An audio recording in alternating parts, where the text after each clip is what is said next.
Remand শেষে কারাগারে অভিনেতা সিদ্দিক। পাক ভারত সংঘাত, সীমান্তের জেলাগুলোতে পুলিশকে সতর্ক থাকার নির্দেশ। বিশ্বকে অঙ্গীকার ইসলামাবাদের, ভারত উত্তেজনা আর না বাড়ালে পদক্ষেপ নেবে না পাকিস্তান। সংস্কার শেষ পর্যায়ে, এখনই নির্বাচনের প্রয়োজন বললেন ফারুক। চিরকুট লিখে এএসপি পলাশ সাহার আত্মহত্যা, কারণ জানালেন মেজো ভাই। এবং সর্বশেষ জানাবো, একটি শক্তিশালী জাতীয় ঐক্য গড়ে তোলা অত্যন্ত জরুরি বলছে এনসিপি। এতক্ষণ শুনছিলেন সংবাদ শিরোনাম, এবারে বিস্তারিত। তবে তার আগে অনুরোধ থাকবে আমাদের চ্যানেলটি সাবস্ক্রাইব করে বেল আইকনটি ক্লিক করুন। রিমান্ড শেষে কারাগারে অভিনেতা সিদ্দিক।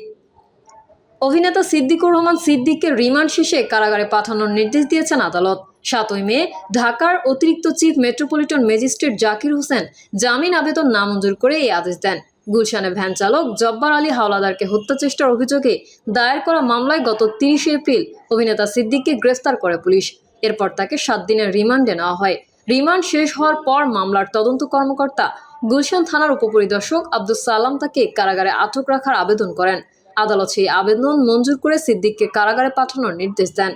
মামলার বিবরণ থেকে জানা যায়, 2023 সালের 19 জুলাই গুলশানের শাহজাদপুরে অবস্থিত কনফিডেন্স টাওয়ারের সামনে বৈষম্য বিরোধী আন্দোলনের সময় আন্দোলনকারীদের উপর গুলি চালানো হয়। এতে জব্বার আলী হাওলাদার নামের এক ভ্যান চালক গুলিবিদ্ধ হন। পরে তিনি নিজেই এই ঘটনায় গুলশান থানায় একটি মামলা করেন। পাক ভারত সংঘাত, সীমান্তের জেলাগুলোতে পুলিশকে সতর্ক থাকার নির্দেশ।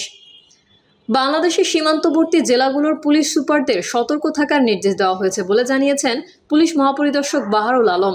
আইজিপি বলেন, ভারত পাকিস্তান যুদ্ধকে কেন্দ্র করে বাংলাদেশের নিরাপত্তা যেন বিঘ্নিত না হয়, কোনো জঙ্গি বা সন্ত্রাসী যেন আমাদের দেশে প্রবেশ করতে না পারে, সেই জন্য সীমান্ত জেলাগুলোর পুলিশ সুপারদের সতর্ক করা হয়েছে। তিনি বলেন, ভারতের সঙ্গে আমাদের সীমান্তবর্তী জেলা 30টি এবং মিয়ানমারের সঙ্গে 3টি।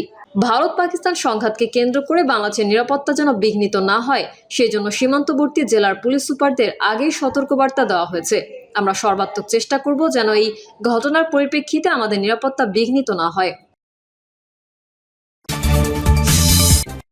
বিশ্ববাসীকে অঙ্গীকার ইসলামাবাদের, ভারত উত্তেজনা আর না বাড়ালে পদক্ষেপ নেবে না পাকিস্তান।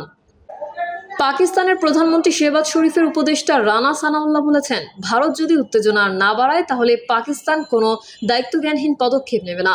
ভারতের হামলার পর বিশ্বের কাছে পাকিস্তানের ক্ষমতাসীন সরকার ও সেনাপ্রধান এই অঙ্গীকার করেছেন বলে জানিয়েছেন তিনি। দেশটির জাতীয় নিরাপত্তা কমিটির বৈঠকের পর সাংবাদিকদের সঙ্গে আলাপকালে রানা সানাউল্লাহ বলেন, আমরা ভারতকে উপযুক্ত জবাব দিয়েছি। যদি তারা আরও পদক্ষেপ নেয় তাহলে আমরা সেই পদক্ষেপের শক্তিশালী জবাব দেব। পাকিস্তানের প্রধানমন্ত্রী এই উপদেষ্টা বলেছেন, আন্তর্জাতিক আইন অনুযায়ী ভারতের হামলার জবাব দেওয়ার অধিকার রাখে পাকিস্তান। আন্তর্জাতিক আইন মেনেই পাকিস্তানের সামরিক নেতৃত্ব যথাযথ প্রতিক্রিয়া দেখাবে। দেশটির রাজনৈতিক দল পাকিস্তান মুসলিম লীগ নওয়াজের নেতা রানা সানাউল্লাহ বলেন, জাতীয় প্রতিরক্ষার অভিভাবক হিসেবে তাদের এই অধিকার রয়েছে এবং জাতীয় নিরাপত্তা কমিটির সভাতেও এই বিষয়ে ঐকমত্য রয়েছে।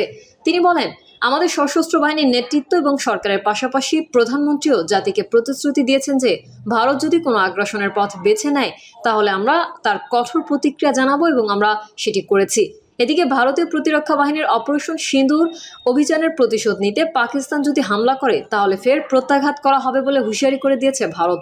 দেশটির জাতীয় নিরাপত্তা উপদেষ্টা অজিত দেভালের কার্যালয়ের এক বিবৃতিতে বলেছেন, বুধবার যুক্তরাষ্ট্র, যুক্তরাজ্য, সৌদি আরব, সংযুক্ত আরব আমিরাত এবং জাপানের নিরাপত্তা উপদেষ্টাদের সঙ্গে মতবিনিময় করেছেন জাতীয় নিরাপত্তা উপদেষ্টা।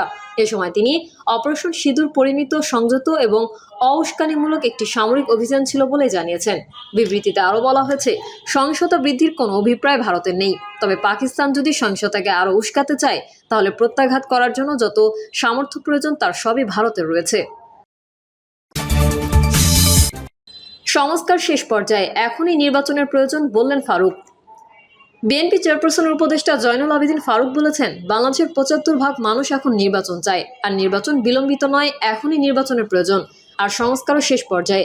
ডক্টর ইউনূসকে উদ্দেশ্য করে জয়নুল আবেদিন ফারুক বলেন, আপনি যদি একটি সুষ্ঠু ভোট করে দিতে পারেন তাহলে দেশের মানুষ তার পছন্দের দলকে ভোট দিয়ে সংসদে নিয়ে যাবে। সেই সংসদে 31 দফা দাবি পূর্ণ বাস্তবায়ন করে দেশ পরিচালিত হবে। তিনি বলেন, রাখাইনকে মানবিক করিডোর না দিয়ে তাদেরকে মানবিকভাবে সহায়তা করার শক্তি বাংলাদেশের আছে। ইতোপূর্বে লাখ লাখ রোহিঙ্গাকে আশ্রয় দিয়ে বাংলাদেশ বিশ্ব দরবারে সুনাম অর্জন করেছে। বিগত 16 বছরে আওয়ামী লীগ ও তাদের নেতারা বাংলাদেশের যে সম্পদ লুট করেছে, যদি এই সরকার চেষ্টা করে এই সম্পদগুলো উদ্ধার করে রাখাইনের জন্য একটা দ্বীপ রাষ্ট্র কিনে নিতে পারেন, কিন্তু বাংলাদেশে এমন সমস্যা সৃষ্টি করা যাবে না যাতে আমরা আবারও কোনো ষড়যন্ত্রে পড়ে যাই। আবারও যেন আমাদেরকে এই করিডোর নিয়ে আন্দোলন করতে না হয়। করিডোর ইস্যুতে অন্তর্বর্তীকালীন সরকারের প্রতি অনুরোধ জানিয়ে ফারুক বলেন, বিচার বিবেচনা করে যেই দল আপনার অধীনে নির্বাচনে অংশ নিয়ে সরকার গঠন করবে, সেই সরকারকেই এই বিষয়ে সিদ্ধান্ত দেওয়ার অনুরোধ জানাচ্ছি। চিরকুট লিখে এএসপি পলাশ সাহার আত্মহত্যা, কারণ জানালেন মেজো ভাই। চট্টগ্রাম র্যাব কার্যালয়ের এএসপি পলাশ সাহার আত্মহত্যার কারণ জানিয়েছেন তার মেজো ভাই নন্দলাল সাহা। বুধবার চট্টগ্রাম র্যাব কার্যালয়ের নিজ অফিস থেকে পলাশ সাহার লাশ উদ্ধার করা হয়। মৃত পলাশ সাহার লাশের পাশ থেকে একটি চিরকুট পাওয়া যায়। তিনি র্যাব 7-এর কর্মরত ছিলেন। পলাশ সাহা গোপালগঞ্জ জেলার কোটালীপাড়া উপজেলার তারাশি গ্রামের মৃত বিনয় কৃষ্ণ সাহার ছেলে। এএসপি পলাশ সাহার মেজো ভাই নন্দলাল সাহা বলেন, 2 বছর আগে ফরিদপুরের চৌধুরীপাড়ায় পলাশের বিয়ে হয়। বিয়ের 6-7 মাস পর থেকেই তাদের পারিবারিক কলহ লেগেই থাকতো। প্রতিদিন কিছু না কিছু নিয়ে পলাশের স্ত্রী সুস্মিতা সাহা পরিবারে ঝামেলা করত। আমার মা আরতি সাহা পলাশের সঙ্গে চট্টগ্রামে থাকতো। এটা পলাশের স্ত্রী মেনে নিতে পারতো না। সে সবসময় মাকে গ্রামের বাড়িতে পাঠিয়ে দেওয়ার জন্য পলাশকে চাপ প্রয়োগ করত। পলাশ কিছুতেই মাকে বাড়িতে পাঠিয়ে দিতে চাইতো না। সে মা ও তার স্ত্রী দুজনকেই ভালোবাসত। তিনি বলেন, বুধবার সকালে সামান্য বিষয় নিয়ে আমার মা আরতি সাহা ও ভাই পলাশ সাহার গায়ে হাত তোলেন সুস্মিতা সাহা। এটা কোনোভাবেই মেনে নিতে পারেননি আমার ভাই, আর এই কারণেই আমার ভাই পলাশ সাহা আত্মহত্যা করেছেন বলে আমাদের ধারণা। চট্টগ্রাম নগরীর চান্দগাঁও থানার র্যাব 7-এর চান্দগাঁও ক্যাম্পে কর্মরত স্কোয়াড কমান্ডার সিনিয়র সহকারী পুলিশ সুপার পলাশ সাহা অফিস কক্ষে নিজের ব্যবহৃত পিস্তল দিয়ে আত্মহত্যা করেন। বুধবার বেলা 11:50 দিকে এই ঘটনা ঘটেছে। এ সময় তার কক্ষ থেকে একটি চিরকুটও উদ্ধার করা হয়। চান্দগাঁও থানার ওসি আফতাব উদ্দিন বিষয়টি নিশ্চিত করেছেন। তিনি বলেন, র্যাব চান্দগাঁও কার্যালয়ের নিজ কক্ষ থেকে সিনিয়র সহকারী পুলিশ সুপার পলাশ সাহার গুলিবিদ্ধ মরদেহ উদ্ধার করা হয়েছে। এই সময় একটি চিরকুট পাওয়া গেছে। ধারণা করা হচ্ছে পারিবারিক কলহের জেরে এই ঘটনা ঘটেছে। র্যাব কর্মকর্তা পলাশ তার নিজের ব্যবহৃত অস্ত্র দিয়ে মাথায় গুলিবিদ্ধ হন বলে জানান ওসি। এদিকে র্যাবের লিগ্যাল অ্যান্ড মিডিয়া শাখার পরিচালক wing commander MZM Intekhab Chowdhury বলেন, এএসপি পলাশ সাহার লাশ উদ্ধার করা হয়েছে, তবে তিনি কিভাবে মারা গেছেন সেই বিষয়ে এখনও নিশ্চিত নই।